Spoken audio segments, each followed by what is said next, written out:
na 319, uma 1990, botando pressão aqui nas carretas. Aqui tem pressão é ela, viu? Aí, ó, a estrada tá um pouco buracada.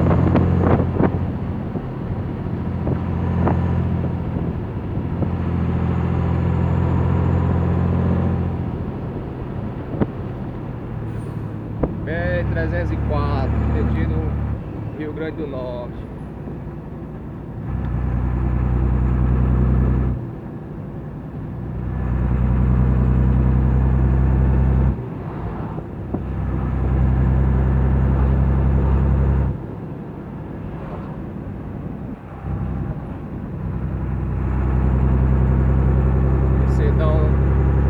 Sedão turbinado, interculado, botando pressão aqui nos caminhões.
Empurrando a carreta aí.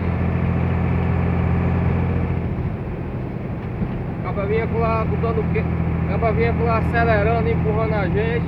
Passou e agora não quer andar mais, ó.